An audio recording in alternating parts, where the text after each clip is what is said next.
연체만 18조 원이라. 자영업자 대위기다. 제가 자영업자들이 줄줄이 무너지고 자영업자들이 초토화된다는 고통 여러 번 말씀을 드렸고 그게 현실이 된다고도 말씀을 드렸습니다. 이제는요 확실하게 현실이 되어가는 것 같습니다. 야 진짜 심각하다. 그렇게 생각할 만큼 말입니다. 초토화 일보 직전입니다. 한번 보십시오. 자영업자 연체액입니다. 연체액. 2020년 4조 5천억 원이요. 4조 5천억 원. 예. 2021년에 4조 8천억 원. 2022년에 7조.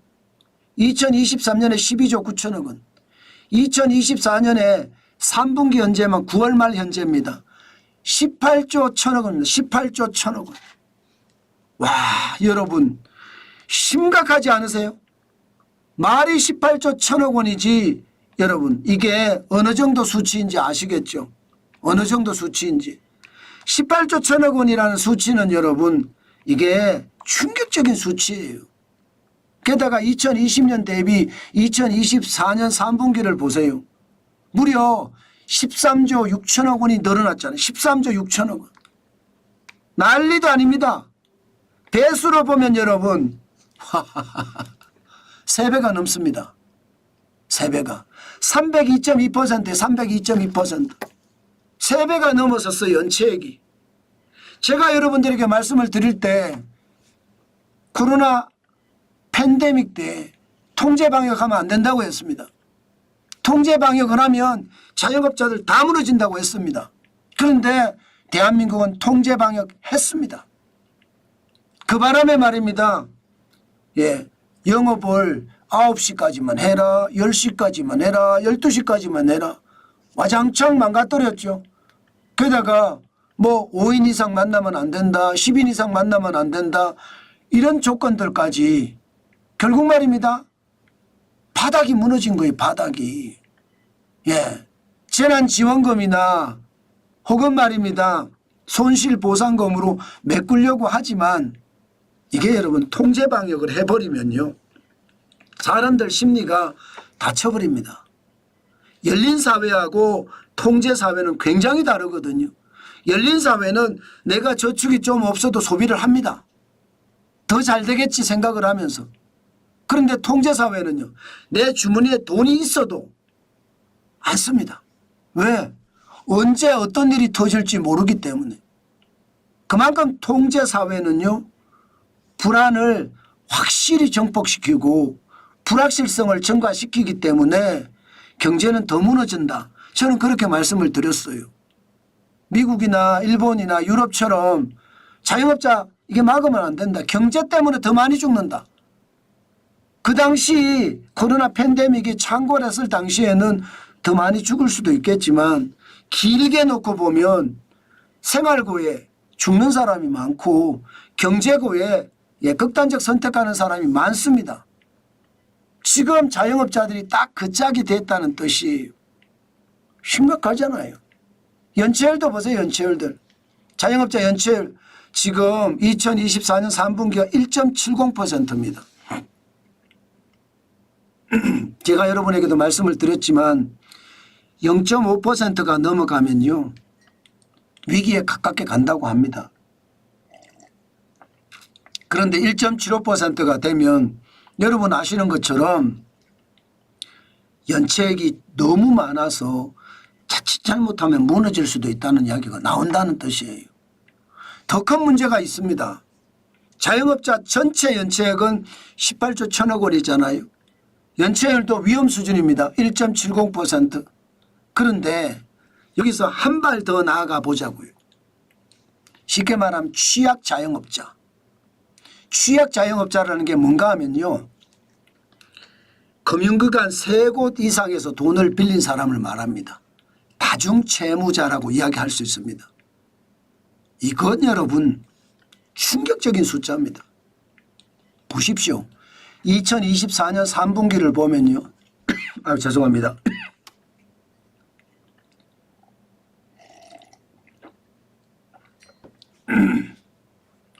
2024년 3분기를 보면요. 755조 6천억 원이잖아요. 다중채무자의 대출 잔액이 말입니다. 여기에다가 다중채무자 수는 177만 4천이에요. 1인당 평균 대출로 따지면 4억 3천만 원이 있어요. 4억 3천만 원 이거 갚기 쉽겠습니까? 여러분, 저도 자영업자잖아요. 아마 여러분들도 자영업자분들이 있을 겁니다. 죄송합니다. 아마 사업하시는 분들도 계실 거고요. 그런데 자영업을 해서 또 중소기업을 해서 4억 3천만이라는 빚을 갚기가 쉽습니까? 아마 몸이 부서지라 일을 해도 이거 쉽지 않습니다. 그만큼 말입니다. 4억 3천만 원은 갚기가 쉽지 않은 거예요.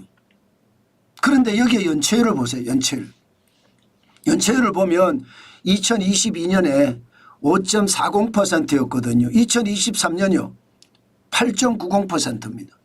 2024년 3분기 현재 11.55%, 11.5%.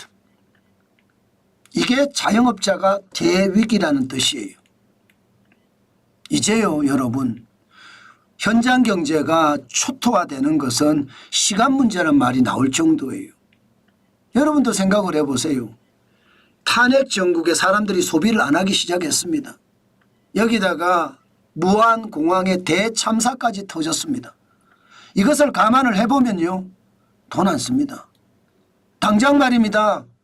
저만 하더라도 올 12월에 송년회 약속이 몇 건이 있었거든요. 다 취소됐어요. 다 취소. 신년회로 밀려갔습니다. 그럼 신년회 가서 할 거냐? 그것도 그때 가봐야지 합니다. 왜냐하면 지금 대한민국의 상황이 너무 암울하기 때문이에요. 한 치 앞을 내다볼 수 없는 상황이 돼버렸잖아요.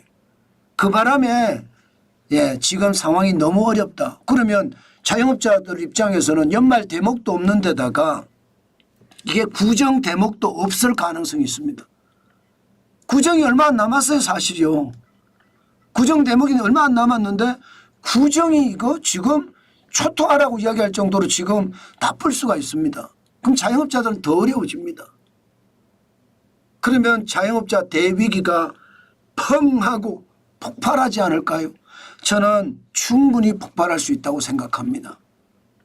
자영업자는 이게 사업을 해야 되기 때문에 장사를 해야 되기 때문에 뭉치지 않는다고 하거든요. 그런데 요즘 자영업자들은요. 폐업한 자영업자들이 뭉치기 시작했어요. 저는 이거는요. 심각하다고 생각합니다. 폐업한 자영업자들이 뭉치기 시작하면 죽기 살기입니다. 그만큼 말입니다.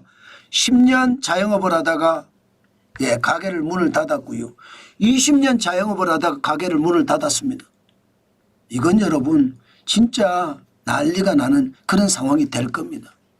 전체 자영업자 대출도 보면 이게 장난이 아니거든요. 2024년 3분기 기준이니까 9월 말 기준이 1064조 4천억 원입니다. 와, 진짜 많죠. 이게 2017년만 하더라도 549조 2천억 원이었습니다. 그런데 지금은 1064조 4천억 원. 늘어나도 너무 많이 늘어났죠. 이러니 자영업자의 대위기라는 말이 틀리는 말이 아니죠. 2017년에서 2023년까지 자영업자 부채는 거의 2배 됐습니다. 91.8%.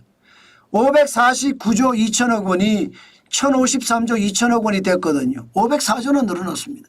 제가 말씀드렸잖아요. 통제 방역이 완전히 망쳤다고. 그런데 이거 말입니다. 앞으로도 좋아질 기미가 전혀 안 보여요. 자영업자들이 왜 어려워졌을까요? 코로나 팬데믹의 어떤 영향, 통제 방역의 영향 때문에 어려워진 것도 있습니다. 여기 하나 더가 있어요. 하나 더는요. 자영업자들은 인건비 감당을 못합니다. 지금 인건비가 너무 높아서 다 내보내고 내 혼자 일한다고 이야기하는 사람들이 많거든요.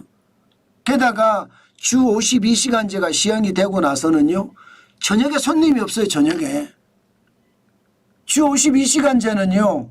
저녁에 손님이 있으려고 그러면요.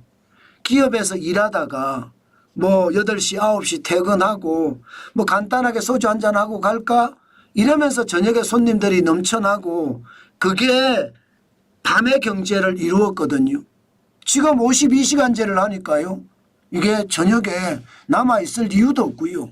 여기에다가 탄핵 정국과 무한공항 사태까지 벌어지니까 있던 일정도 다 취소합니다. 그러니 자영업자의 대위기는 지금 시작이 됐고 이제 터질 날만 기다리고 있다. 이렇게 말해도 여러분 틀리는 말이 아니라는 뜻입니다.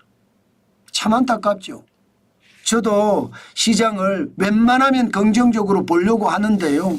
지금 나온 지표를 보면 긍정적으로 볼 수가 없습니다. 최악의 위기로 몰고 가는 것 여러분들도 보이시잖아요. 제가 없는 지표를 내가 일부러 만들어서 말씀드리는 것도 아니고 출처 자체도 한국은행입니다. 한국은행. 그 정도로 말입니다. 지금 대한민국의 상황 어휴 말해 못하겠나 그럴 정도로 말입니다. 어렵습니다. 저는요. 자유민주주의와 시장경제를 이야기한다고 했잖아요. 자유민주주의와 시장경제가 잘 정착이 되려면요. 현장경제가 좋아야 돼요. 자영업자, 소상공인, 중소기업인 여기가 잘 먹고 살아야 돼요. 그래야지 우리 경제가 좋아지고 바보야 문제는 경제야 할 때 경제는 바로 여기거든요. 현장경제.